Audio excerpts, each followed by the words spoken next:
let's talk about something here that I want to mention in the Observer that I thought really made a lot of sense. Meltzer would write, they're trying to make Angle into Austin by repeating a lot of the things they did in 97 and 98 with Austin. And creatively, that's kind of hard to argue. You know, he had the beer truck, you had the milk truck, you know, some of those sort of things. Did you see the similarities between Austin's push and yourself? Because I know you were at least watching in 98. Yes. And, you know, the old quote, if it ain't broke, don't fix it. Sure. Words, if it works, do it over again. And the thing is, Austin was still related to it. Yes. It's the stuff he did to others.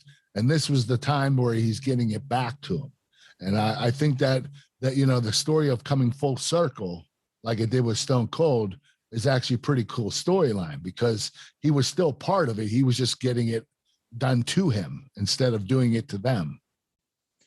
The next night in Detroit for the SmackDown taping, you cut a promo that you're looking for your medals and you want a title shot.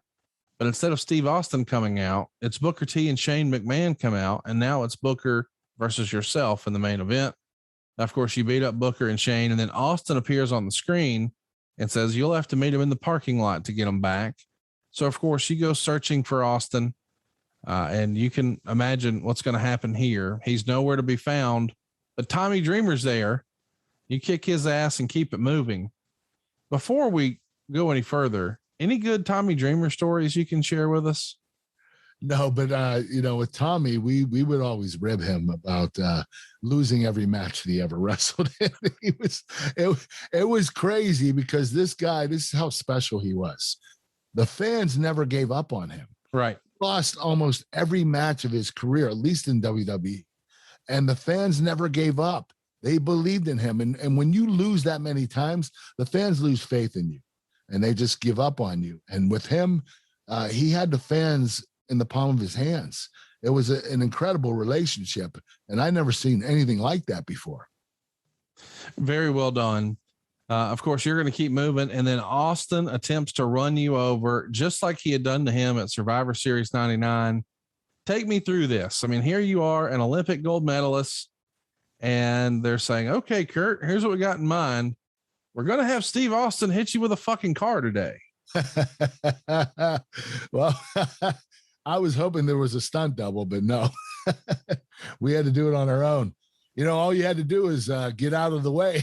That's the number one thing you had to worry about was if, you know, and Austin, he's going to come really close. He's you know, he's one of those guys that likes to rib you.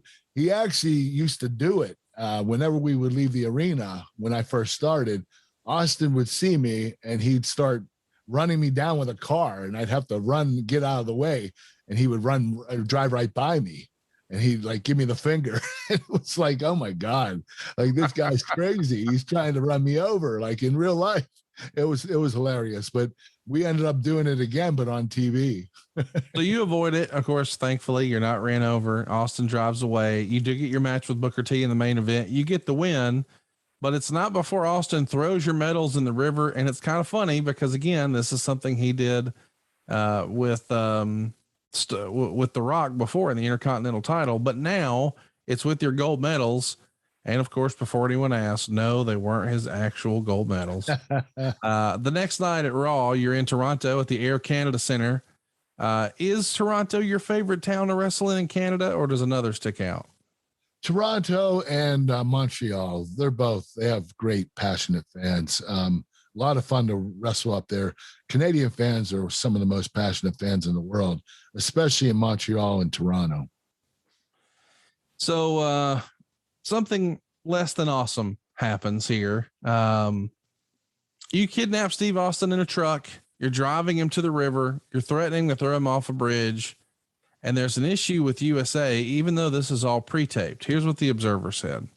Finally, the signal came back on with Deborah in mid-speech doing some of the worst acting, even by Raw standards, crying, begging Angle not to throw Austin over the bridge since he's her husband. Should be noted that there was a major rainstorm in Toronto live, but because this was pre-taped, no such problem. But it confused the hell out of the people leaving the ACC, not figuring out why it was pouring and it wasn't where Austin and Angle were. Somehow in all of this physical comedy, Austin either jammed or broke his left thumb, but was still able to work the next night. Angle made Austin beg and cry, threatening to kill him, but before killing him, changed his mind and decided he wanted a title shot at Unforgiven in Pittsburgh, which of course the crowd booed heavily. As if by magic, a wading pool suddenly appeared on a deserted bridge. Angle shoved Austin into the pool where he floundered about while Angle drove off and left him. This is some silly shit, but I imagine you had fun with it. I did have fun with it, but it's kind of crazy that there was an actual pool on the bridge. Just happened to be there. Silly, but fun. It was a lot of fun. I especially being around Steve and the experience he had and what he brought to the table. A lot of the stuff we did was his idea. So it was a lot of fun working with Steve because he was really creative. So I'm curious, the part where you're threatening to kill him. I mean, this is something that is almost like no man's land in wrestling. Like you can talk about, I'm going to kick your butt and I'm going to leave you laying and I'm going to put you in the hospital. But rarely do you hear someone say, I'm going to kill you. Were you comfortable with this creative, or did you think, it's just acting? Who cares? Well, a little bit of both. I mean, it is kind of offensive to say I'm going to kill you. It's even in pro wrestling, but it's one of those things where I was going to throw him off a bridge handcuffed. Obviously I was going to kill him if I threw him off. So why not just say it? The next night you're back in Toronto for a live SmackDown. The music plays during the main event of Austin versus Rob Van Dam. Of course, you get a gigantic pop. RVD takes advantage of Austin being distracted. He's schoolboy Stone Cold and he gets the win. And I think some people, if you're trying to poke holes in the booking, would say, well, it hurts Austin to lose here. But to me, it shows that no, he's really more worried about you than he is Rob Van Dam. Do you think this distraction finish and the schoolboy is overused in wrestling at this point? Oh, definitely. I think we got a little bit lazy. It's kind of acceptable with the wrestlers and with the fans.